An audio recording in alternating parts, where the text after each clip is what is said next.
네, 한영 통역 연습 전략을 좀 다르게 해보려고 그래요. 현실성 있게 좀 바꿔보려고요. 그래 그냥 주입식으로 할까 해요. 모두 환영의 박수를. 설교를 그대로 쓰지 않고 좀 쉽고 간단한 교육 자료로 압축해서 해보려고 합니다. 참고로 아시다시피 영어 번역은 훨씬 더 다양하고 수려할 수 있어요. 저는 그냥 간단하게 해드릴 거예요. 어, 그 시편 150편 12월 31일에 나간 새벽 30일인가 31일인가 그럴 거예요. 새벽 설교였어요. 내 영혼아 찬양하라. 그 한국어입니다. 이 이른 아침에 추운 겨울의 새벽을 깨워 이 자리에 나오신 여러분 모두 환영하고 축복합니다. 이렇게 말씀을 하시면 이제 우리가 뭐라고 통역을 해야 될까요? 볼까요? 네, 설교를 시작하기 전에 의례적으로 하시는 말씀들 중 하나의 유형이에요. 이게 단어 하나하나보다는 그 의도하는 바를 전달하는 것이 중요하고요. 어, 여기 나중에 영어에서 분홍색으로 강조하게 되는 부분은 그대로 둔 채 뒷부분만 바꾸어 가면서 활용이 또 다른 설교에서 가능하겠죠. 영어 볼게요. I welcome and bless all of you who have come here to worship the Lord early this morning, despite the cold winter weather. 한국어와 1대1 대응은 안 되지만 전체 뜻은 잘 전달이 됐죠. 그죠? I welcome and bless all of you who have come here to worship the Lord. 이 부분은 나머지 부분이 바뀌어도 자꾸 다른 데서도 활용할 수 있어요. 두 번째, 이 아침 본문 말씀은 시편의 대미를 장식하는 시편입니다. 시편 150편을 가지고 찬양하라 내 영혼아 라는 제목으로 하나님의 말씀을 나누고자 합니다. 네, 설교를 시작하면서 본문 말씀과 설교 제목을 소개하고 있습니다. 이 두 가지가 잘 전달되는 것이 핵심이 되겠죠. This morning we'll look at the final psalm of the book of Psalms. Psalm 150, the title of my sermon is Praise the Lord, O my soul. 네, this morning we'll look at. 언제? We'll look at. 뭘 보겠다. look at 말고 다른 것도 쓸 수 있겠지만 아주 편하게 남발할 수 있는 표현 look at. The final psalm of the book of Psalms. Psalm 150. The title of my sermon or the title of the sermon is Praise the Lord, O my soul. 네, 다음. 언뜻 시편 150편은 온통 찬양하라는 명령으로만 가득한 것으로 보입니다. 그러나 잘 들여다보면 잘 짜여진 논리적 구조 속에 하나님의 뜻을 담고 있습니다. 본문을 이제 멀리서 보는 것으로 시작해서 속 깊게 들어가도록 회중을 초청하고 있어요. 언뜻 보면 이런데 잘 보면 저렇다라는 대비 구조가 쓰이고 있죠. 다른 영어 번역들도 가능하겠지만 빠르게 진행하고 있죠. At first glance, Psalm 150 seems to be full of the command, praise the Lord, or similar commands. 오늘 150이 왜 이렇게 발음이 안 되죠? However, looking closely, you notice a well-structured logical foundation and God's will in it. 네, 강아지가 옆에서 윈퍼링을 하고 있는 죄송합니다. 네, 먼저 전체적인 구성을 살펴보겠습니다. 이 시편은 1절에 할렐루야로 시작해서 마지막 절인 6절에 할렐루야로 끝납니다. 자, 한국어 성경에서는 할렐루야라고 번역되어 있는 부분이 NIV에서는 그냥 Praise the Lord로 되어 있어요. 제가 다른 성경도 하나 더 확인해 봤는데 거기도 그렇고요. 이런 경우 당황하지 말고 기지를 발휘해서 이제 그 차이, 둘의 차이에 회중이 집중하지 않고 잘 넘어가게 해줘야 될 텐데요. 이 두 버전의 차이가 있다라는 것을 말해주는 방법이 있고 말해주지 않고 구렁이 담 넘는 방법으로 넘어가는 수가 있겠는데요. 한국어 버전에만 있는 그 단어나 표현의 목사님께서 집중을 해서 거기에다가 분량을 막 어느 정도 할애하신다. 그러면은 차이를 그냥 말해주는 게 속편할 수 있습니다. To begin, let's examine the overall structure of the psalm. This poem of praise begins with Hallelujah and ends with Hallelujah in the Korean version, which means praise the Lord. 1절은 찬양이 어디에서 드려지는지, 그리고 2절에서는 왜 찬양하는지 그 이유를 언급합니다. 3절에서 5절까지는 어떤 수단을 동원하여 찬양할지 말합니다. 해당 시편의 전체적 구성을 설명해주고 계십니다. 통역은 시간이 많이 소요되지 않도록 길이는 되도록 짧게 하는 것이 좋을 것 같습니다. Verse 1 identifies the places of praise, and verse 2 mentions the reasons for praise. Verses 3 through 5 show the means we can mobilize to praise Him. 여기서 우리가 Verse 1 identifies where we should praise 이런 식으로 할 수도 있고 느려서 Verse 2 mentions the reasons why we praise him 이런 식으로 할 수도 있겠죠. 근데 간단하게 명사 구로 다 처리를 했어요. 이제 한 절씩 보면서 풀어보도록 합시다. 1절은 우리가 어디에서 하나님을 찬양할지 보여줍니다. 1절을 다 같이 읽어봅시다.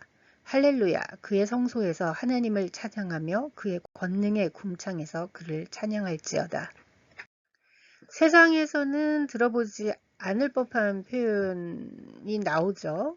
그런 성경을 읽거나 설교를 듣거나 우리 신앙생활 할 때 교회에서 그런 표현들이 나오는데, 그런 표현들은 우리가 꾸준히 매일 공부를 하면서 익혀나가야지 어느 날 갑자기 날 잡아서 한꺼번에 외우는 것은 바람직하지 않을 것 같아요.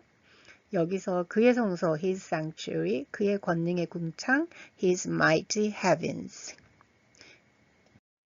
Now let's have a verse by verse look at the psalm. Verse 1 talks about the places of praise. Let's read it together. Praise the Lord. Praise God in his sanctuary. Praise him in his mighty heavens.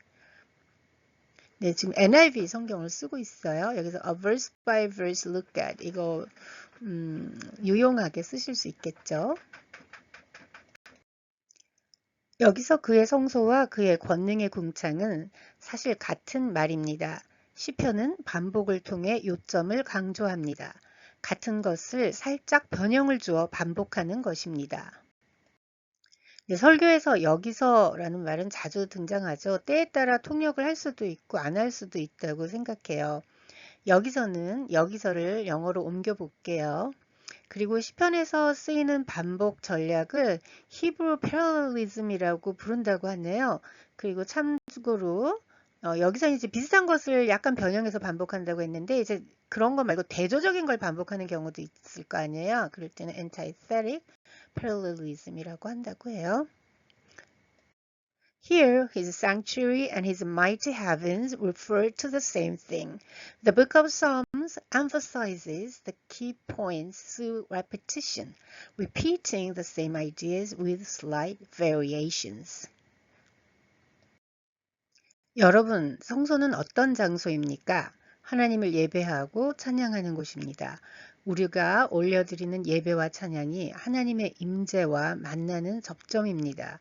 우리가 서 있는 곳에서 하나님과 만나고 깊은 교제를 하게 된다면 바로 그곳이 성소입니다. 여러분이라는 말은 한국 설교에서 굉장히 자주 등장하는 것 같아요. 정말로 회중을 이렇게 여러분 하고 부르는 건지, 이제 말을 걸면서 잘 들으라고 초청하는 건지, 아니면 새로운 단락을 시작할 때 습관적으로 들어가는 그런 디스코스 마커인지, 우리가 순간적으로 설교를 들으면서 이런 거를 전문적으로 저도 전문적인 분별은 못하는데 느낌적 느낌으로 우리는 알 수 있잖아요. 그래서 굳이 강조해야 할 필요가 없는 것 같아, 빼도 될 것 같아 라고 느껴지면 굳이 my beloved brothers and sisters, my friends 이런 거 안 써도 될 것 같거든요. 어떨 때는 everyone 할 때도 있고요, 그죠? 아니면 아예 빼버리는 게 나을 때도 있고요. What kind of place is a sanctuary? It is where we worship and praise the Lord. It's an interface where our worship and praise meet His presence.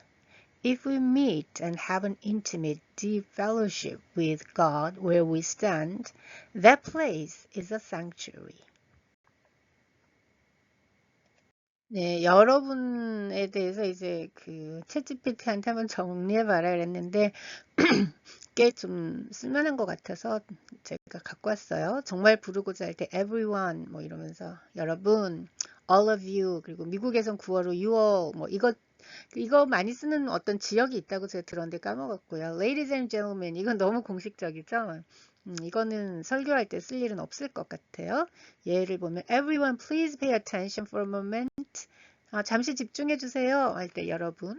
아니면 설교 등에서 감정적으로 이제 설교하는 사람이랑 회중을 연결하는 의도가 있을 때 my brothers and sisters 아니면 저 그냥 brothers and sisters 뭐 좀 더 정을 듬뿍 담아서 my beloved brothers and sisters 아니면 my friends 아니면 그냥 friends 뭐 이런 식으로 할 수 있을 테고 그냥 질문 전환의 신호 이런 경우엔 통역 불필요하겠죠. 그죠? 그냥 담화 표지. 그래서 여러분 했는데 말은 여러분인데 영어로는 now, so, well 이런 걸로 대체할 수도 있을 거고요. 아니면 여러분 했는데 여러분이라고 한 말의 의도는 이거 중요하다 라고 그 내용을 강조하고 싶어서일 경우도 있을 것 같고요. 그 다음 부분 1절은 고정된 물리적 장소로서의 성소 외에도 하나님의 권능의 궁창에서 온 우주에서 그분이 지으신 온 세상의 모든 곳이 성소가 될 수 있음을 보여줍니다.